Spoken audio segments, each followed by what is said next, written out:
বিশ্ববাজারে জ্বালানি তেলের ক্রমাগত মূল্য বৃদ্ধির প্রভাব এবার সরাসরি পড়েছে দেশের বাজারেও। সরকার নতুন করে সব ধরনের জ্বালানি তেলের দাম সমন্বয় করেছে, যা কার্যকর হয়েছে শনিবার রাত 12টার পর থেকে।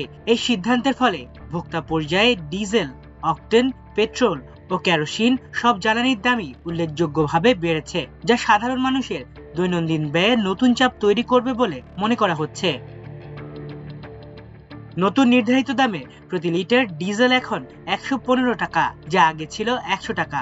অর্থাৎ 1 লিটার ডিজেলে 15 টাকা বাড়তি গুনতে হবে 130 টাকা। ফলে এতে বৃদ্ধি পেয়েছে 18 টাকা। অকটেনের ক্ষেত্রে সবচেয়ে বেশি বৃদ্ধি দেখা গেছে, 120 টাকা থেকে বেড়ে 140 টাকা হয়েছে, অর্থাৎ লিটারে 20 টাকা বেশি। অন্যদিকে পেট্রোলের দাম 116 টাকা থেকে বেড়ে দাঁড়িয়েছে 135 টাকায়, যা লিটারে 19 টাকা বৃদ্ধি নির্দেশ করে। এর আগে সর্বশেষ গত 1 ফেব্রুয়ারি জ্বালানি তেলের দাম নির্ধারণ করা হয়েছিল। সেই সময়ের তুলনায় এবারের এই সমন্বয়কে বড় ধরনের বৃদ্ধি হিসেবেই দেখা হচ্ছে।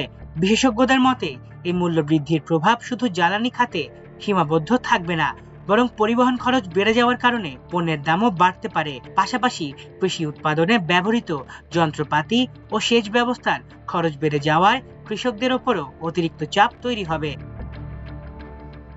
সরকারের বিদ্যুৎ, জ্বালানি ও খনিজ সম্পদ বিভাগ জানিয়েছে, আন্তর্জাতিক বাজারের সঙ্গে সামঞ্জস্য রেখে এবং জ্বালানি সরবরাহ ব্যবস্থা স্থিতিশীল রাখতে এই সিদ্ধান্ত নেওয়া হয়েছে। তবে সাধারণ মানুষের দৃষ্টিকোণ থেকে এটি নতুন করে জীবনযাত্রার ব্যয় বাড়াবে বলেই আশঙ্কা করা হচ্ছে। বিশেষ করে নিম্ন ও মধ্যবিত্ত শ্রেণীর মানুষের জন্য এই মূল্য বৃদ্ধি আরো কঠিন পরিস্থিতি তৈরি করতে পারে, কারণ তাদের আয়ের সঙ্গে ব্যয়ের ব্যবধান আরো বাড়বে। এদিকে পরিবহন খাতে এই মূল্য বৃদ্ধির প্রভাব খুব দ্রুতই দৃশ্যমান হতে পারে বলে ধারণা করা হচ্ছে।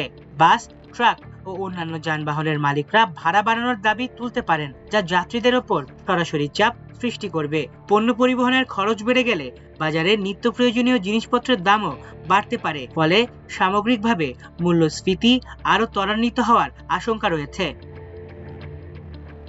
অন্যদিকে জ্বালানি তেলের দাম বাড়ার ফলে শিল্প খাতেও প্রভাব পড়তে পারে।